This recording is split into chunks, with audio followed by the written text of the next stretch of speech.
Now, footwear is something a lot of people don't consider, and especially when SHTF happens. You're going to find it very uncomfortable to walk around in your bare feet. And they don't last as long as they should unless you have a really expensive pair. Like these particular boots were like $100, and I need to get a couple more pairs. You can get boots that are like $300, $400, $500, and they do last a long time. These were almost $100. These are a particular hiking shoe. They are vented on the side with a lot of holes to release heat, which makes it more comfortable for your feet. I have like 6 pairs of these. When I bought one pair, they felt so good, I was like, oh, I'm going to go get more, because with shoes, sometimes they stop making them. I don't have to buy another pair of shoes till I die. Rubber boots. Rubber boots can be expensive, but we do get a lot of rain in Tennessee, and they do come in handy. I see a lot of people wearing Crocs.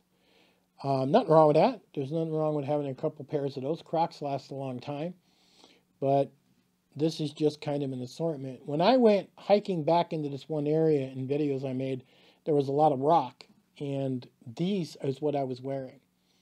And my ankle was twisting pretty bad in them. It was hard to hold my pack and walk with these. So I bought these, and I went down there, and when these are laced up tight and I'm going through the rocks, these actually walk quite comfortable on my ankle.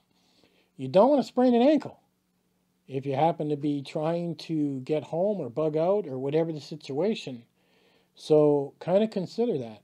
If you know you're walking down the road and it's a 2-hour drive to where you are and it's going to be a 2-day walk to get home, you want comfortable footwear. You should have, especially if you work in an office, extra change of clothes, basically inside your vehicle. And if you ever have to abandon your vehicle for any reason, especially with the threat that we have now with Russia and nuclear warheads, I mean, that creates an EMP. Your vehicle is going to go down if that happens. And a lot of people will say, well, you're just going to die from the fallout anyways. Well, that's not true. If they release a nuclear warhead into the atmosphere and they don't release it on the ground, none of that happens to you. Basically, it creates the most perfect EMP that just takes out every electronic item. And now you're walking. You want to make sure you have a change of clothes, good pair of shoes in your vehicle, and so you're as comfortable as possible walking home. And it's nice to have a few choices depending on what you're doing. If you're working outside and it's wet, I mean, these are awesome. You know, if you're working outside and you need something a little more heavy duty, these are awesome. Having a nice selection of footwear is very, very important if shit hits the fan.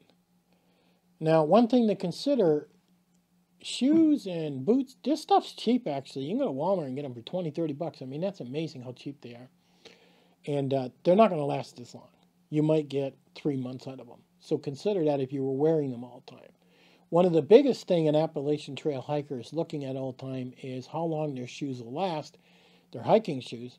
And usually they'll get 6 months out of them. And these aren't cheap $30 shoes. These are $200 shoes, hiking shoes they're buying.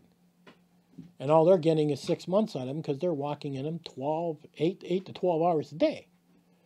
So if you're going to buy cheaper shoes, consider that they're going to wear out quicker. So it might make sense to have 4, 5, 6 pairs sitting there in a box in case you need them.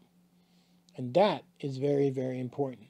So the next time you're out, if you see a good deal on a pair of shoes, you might want to stop, try them on, and say, heck, I think I'm going to stock up on some shoes other than just food and water.